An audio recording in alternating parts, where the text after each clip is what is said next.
without further ado, we're going to go ahead and read a quick passage from the book of Tobit, which, as we've discussed before, heavily inspired the Unfollowed. This one I just found it really cool, so let me go ahead and read it for you real quick. What joy is left for me? Here I am, a blind man who cannot see the light of heaven, but must remain in darkness, like the dead who no longer see the light. Though alive, I am among the dead. I can hear people's voices, but I do not see them. And, alright, and here let's read another little thing from this one's from the Catechism. The human person, created in the image of God, is a being at once corporeal and spiritual. The biblical account expresses this reality in symbolic language when it affirms that then the Lord God formed man of dust from the ground and breathed into his nostrils the breath of life, and man, becoming a living being, man, whole and entire, is therefore willed by God.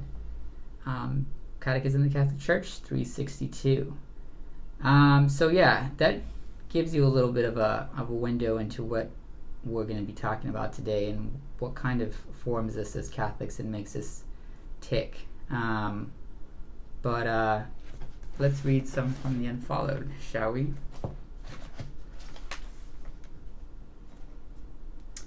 Okay. So this scene comes in when Raphael and the main characters here are kind of trapped. They're in a bad spot. They're trapped by the main bad guy of the story, Dogwood, and Dogwood is giving Raphael a choice here, where he is saying basically, you decide here. I can kill all of you right here and now, or you can choose life and be faced with the prospect of more torture and experimentation kind of thing. So let's jump right into it. Raphael goes, "Is there any other way? Can you use me?" I said, in a breathless voice that was more of a whisper. "Raphael, I'm sorry to have to tell you this, but pretty soon you aren't going to be of any use to anyone. Have you taken a look at yourself, son?" he said, motioning at me with large sweeping arms. "Judging by your appearance, you must be one day away from a bona fide mindless half-life. In fact, this decision might be the last one you ever make." He stepped closer and put a hand on my shoulder. "Have you lost your sense of smell? Felt that insatiable hunger?" He looked up with a far-off look in his eyes, that manic twinge of desire that drives your senses mad with an inexplicable wrath. They're all different, yes, but the infected share some things in common. They'll all end focused on nothing else than their own desire, a desire that makes one quick to attack but slow, loath to move on. He looked back down at me. "You don't have long, Raph, so what'll it be?" Okay, so yeah, some interesting, crazy stuff. Before we, get into it, you have any thoughts on any of that we just read, you or James? Definitely a very current for this. It's something that's relevant to right now with everything that we're seeing, because you look at it, there's a undercurrent within our modern culture that's wanting to shut down stuff like churches, saying that they're not of necessity. And what we're going around and proving is, when that happens, you can see culture start to fall apart. When you're denying the actual reality of the spiritual, and you lose everything but your inexplicable wrath. It's very interesting. You're seeing these people in the streets now acting like zombies, sort of just destroying their own communities. Mm-hmm. So I thought it was very relevant for right now. Mm-hmm. Yeah, so I guess the idea here is that the spiritual reality is, for one thing, it's real. And that's something that we believe as Catholics. And then we furthermore believe that it affects the physical reality. The two are tied. And what you're saying right there with that is that I guess in your mind, the absence of the sacraments and the Mass and things like that are kind of causing these, in some ways, causing that uproar, that wrath, as you said. I wouldn't say they're causing it. I think it's more I think that there are reactions, but there are reasons why things happen, but it's never just one reason. There's going to be a multivariate equation for why things are happening. I'm sure that there's people out there that are rioting that want to destroy the country, and that they don't care about America and they want to tear it down, and that's why they're out there. But I think there's also some people that are just angry, and don't understand it, and they might not be mass goers. They're probably not. But if you look at your faith as a relationship with Christ, and as with any relationship, you're only able to keep it alive is if you spend time with it. If you don't spend time with that relationship, any friendship's going to die.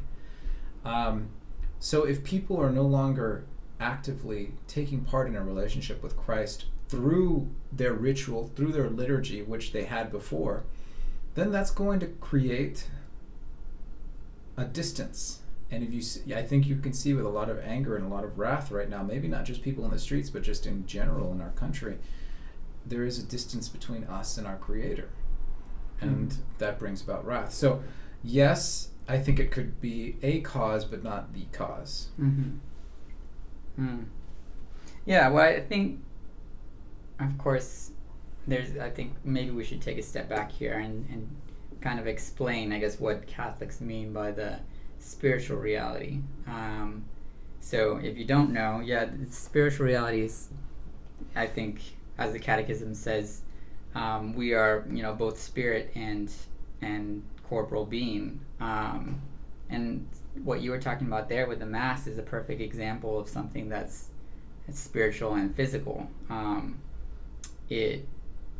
You see through physical signs something of the spiritual. And Catholics believe that we have souls for one thing, and that there are existence of beings that are not physically visible, like angels and different things like that. So I guess in the story I kind of tied that in there a little bit more, and you have Dogwood here, the main bad guy, talking about the infection, and he actually mentions, I don't know if you noticed, but he mentions a lot of the 7 capital sins, and those are indicators of the infection.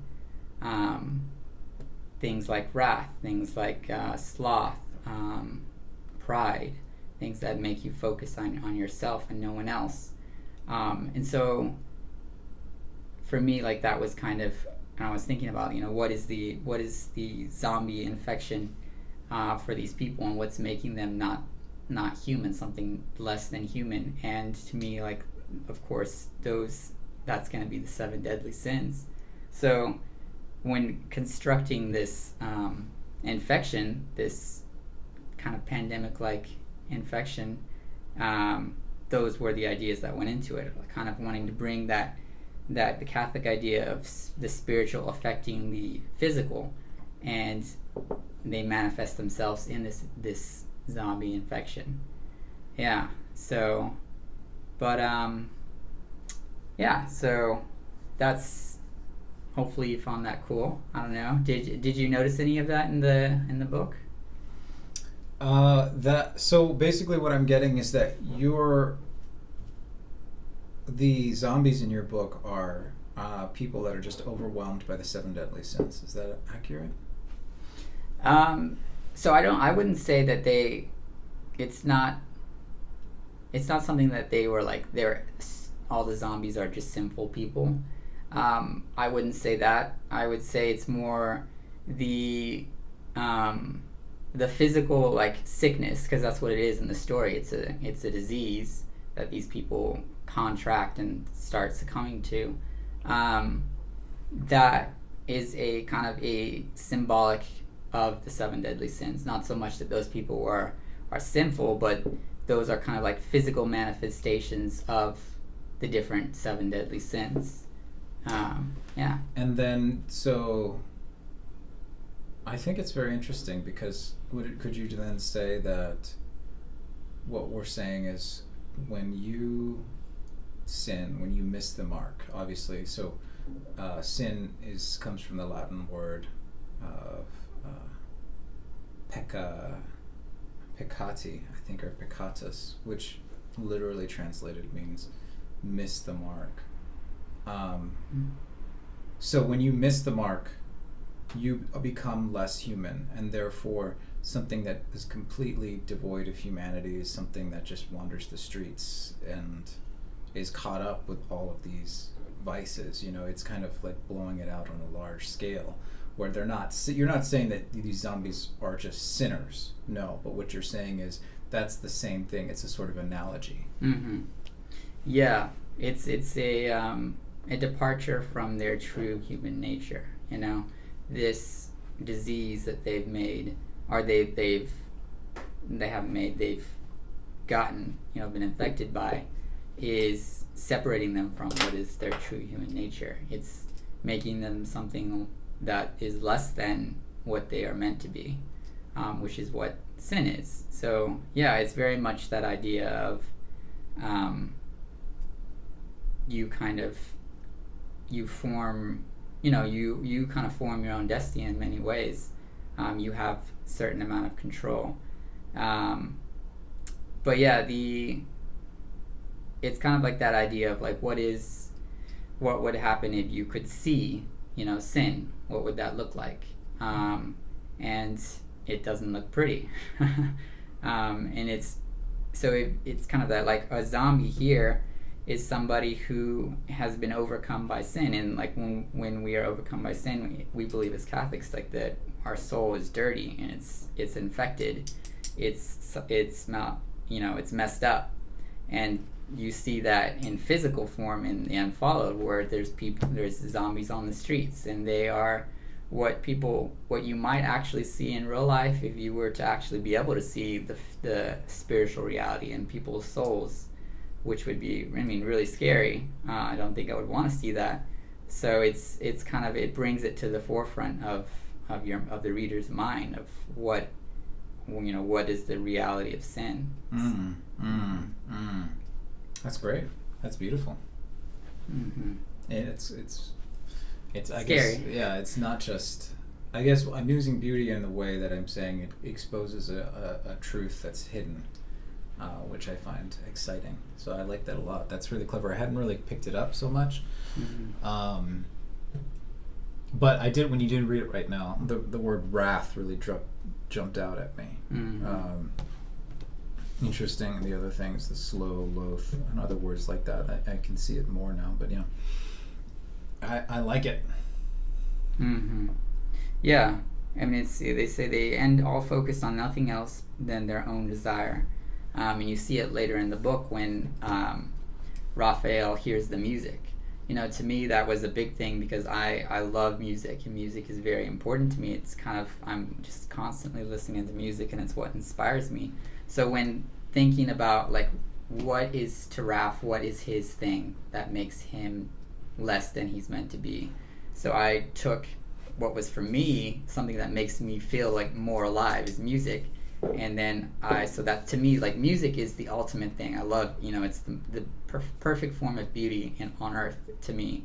And I was like, so let's take that and let's pervert it, So let's take this, his thing is that he hears the music far off, and it makes him think of when he was a child. It makes him recall what it was to be innocent. But now so I take something that's true there, but then I twist it, and so that it's calling him away from Himself. Yeah, it's calling him to forget himself, to forget who he loves and what he is trying to accomplish.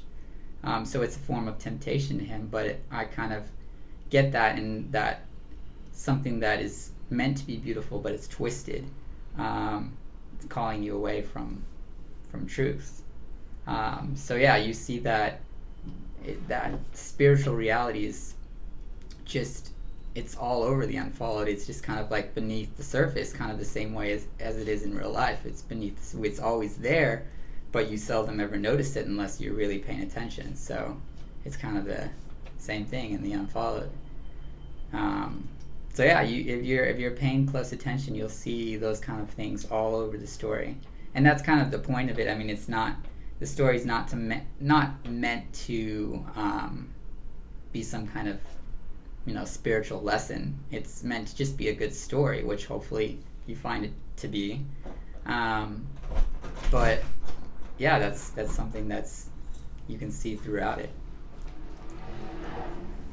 Yeah.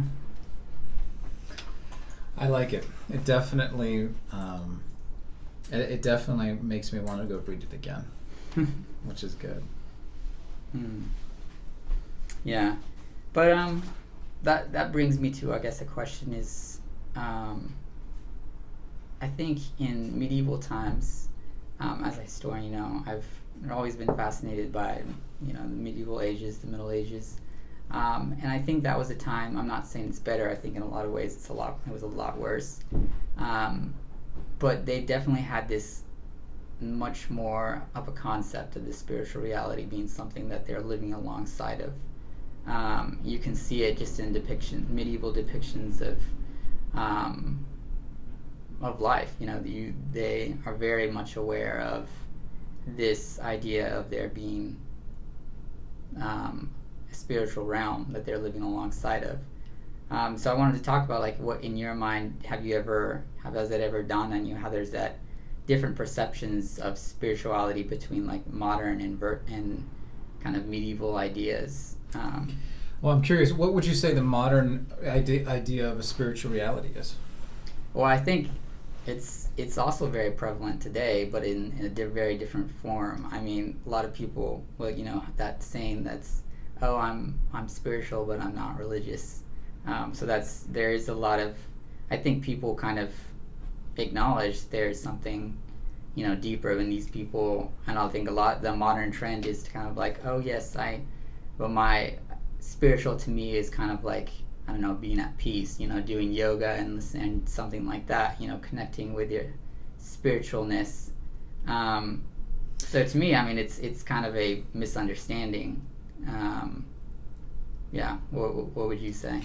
I think you're right. There's a lot of Buddhism nowadays with the spiritual sense. I think what you find a lot in the spiritual reality is very centered on self. Mm-hmm. It's like you find your center, what your true self is, and that's very Buddhist. Maybe not the true self thing. That's probably just modernity, but the Buddhist, you know, there's a very much desire to. An example: when a Buddhist meditates, there's when a Buddha reaches his highest level of actualization, he's able. There's this pose where he touches the ground, and he finds the earth center with his hand, and he's connected his being to the earth center, and that is. Something, that type of concept is something that you see very, very much in any type of like meditation that people have. Like, you know, there was a workplace meditation place where they're like, find your true center and center it into the ground. That's Buddhism. It is a spiritual sort of idea that we took from the East, from the Orient. I think the problem with modernity is not that because there are things to be learned from Buddhism. Ultimately, there's a reason why I'm Catholic and not Buddhist. And mm-hmm. So I think that there are flaws within Buddhism that mm-hmm. and that the church contains the full truth. So that's why I'm Catholic, obviously. I mean, we've talked about that for no end. So that should be a surprise to no one that I think that. Scandal! But there are truths that can be learned, and the problems that we have in modernity do not just stem entirely from Buddhism and our idea for spiritual reality. Ultimately, it's selfish. Our idea of what the spiritual realm is we have a hard time reaching outside of ourselves to realize anything. Mm-hmm. We're all about, okay, this is what you find your true self. Always be true to you. it's all you, which ultimately is me. It's like if you ever read Flatland, where the king of Pointland just sits. Okay, what Flatland is, it's a journey through 3 dimensions, and so they start in first dimension, and when in first dimension, it's just one point, and that is called Pointland, and there's one being on Pointland who's king of Pointland, and he just sings me, and that's the first dimension. Which is basically where we're at in our spiritual reality right now. First dimension, me, and it's the only idea is you find who me is, and then you'll be fully actualized. So that's my idea of the modern understanding of spirituality. I'm not very impressed. Yeah, I mean, definitely every age has its problems and its flaws, and I think that there's definitely a big misunderstanding today about what spirituality means, and I think that to Catholics, spiritual involves it's inherently involving others, going without external to yourself. I think that having a good understanding of who you are and what it means to be you, and centering yourself is not a bad thing. But you need to be able to go. You need to be able to take yourself outside of yourself to be with others. And I think community and communion is something that's huge to Catholicism, especially in the Mass. That's the ultimate form of communing with others and with Christ. So I think that that's something to keep in mind for sure. There's a lot I could say about that, but I wanted to make sure we were able to get your original point. So what is the understanding of the medieval spiritual reality then, if we're going to compare the two? So I think it's just something that we should be, I think that we could benefit from having an understanding of and seeing. I think that we have the tendency to look down on everything in the past, and I think that there's things that can be learned from in the past, and this understanding of a spiritual reality is something that we could definitely benefit from having learning from people in the past. Just looking at the cathedrals, I think are a very good manifestation of the medieval people's understanding of a spiritual reality. I think they understood there to be something that they couldn't see, and then they put their best understanding of that and best ideas of what that spiritual reality was and manifested it in the churches that they built. So what do you see there in those churches?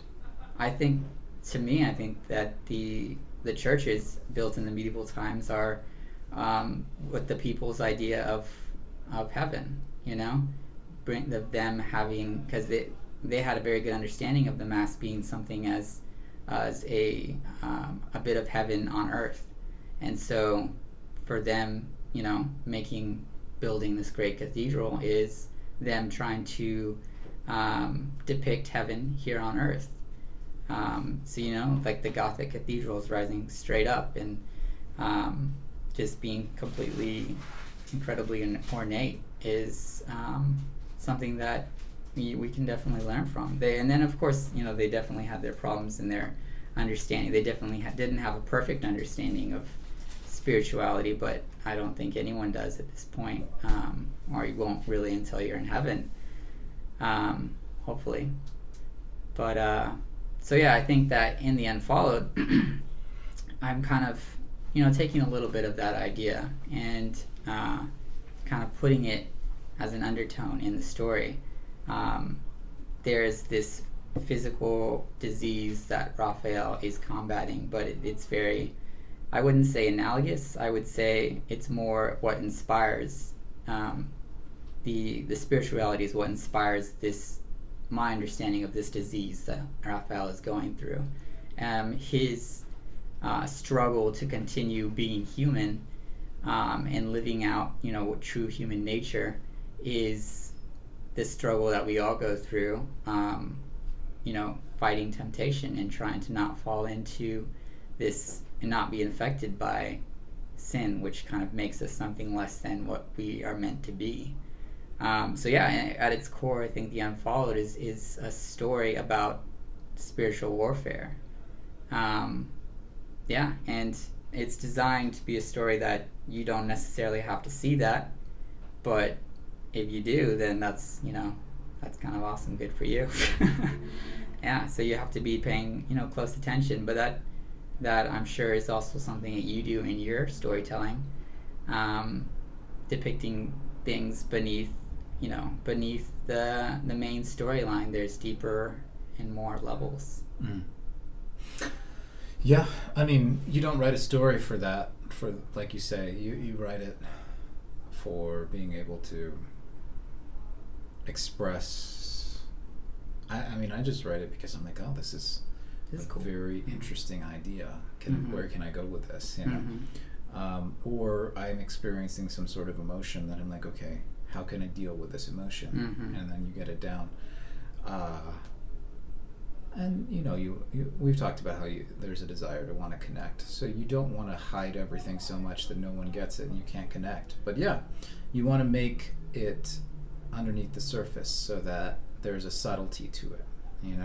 There's so much fun to be had with subtlety, and we've lost so much of our ability to speak in that way, in that subtle way. So, yeah. I think that my favorite author is J.R.R. Tolkien, if y'all don't know, the author of Lord of the Rings and Silmarillion, and I have read a good bit about what his philosophy of writing was, and I was very much impressed by how he never wanted his stories to be taken as like analogy or symbolic. He wasn't writing about he wasn't saying like, oh, this means this, and it was more that his faith and his worldview is what inspired him to write what he did. And I think it's, to me, that's a deeper level than just like, oh, this is an analogy for this. It's because he has, in his mind, he's a brilliant author, he has these things that have formed him and formed his mind and his identity, and he pours that into his writing. To me, so that's a much better form of just, basic analogy, which, as you said, can sometimes be very not subtle. You lose that subtlety there. Please, if you haven't already, check out The Unfollowed. You can buy it on Amazon. But do you have anything to add, Benji, before we... Oh, there's so much, but I think we are getting close, so I'll let you carry us out. Okay. All right. Well, thank you for joining us today. I'm not really sure how long this episode has gone on, but hopefully it wasn't too long. And I very much enjoyed joining you today, JP. And thanks for talking today. We will be back in 2 weeks or so, and hopefully you'll join us again for that. This has been the Pinedo Brothers Podcast. Have a great one.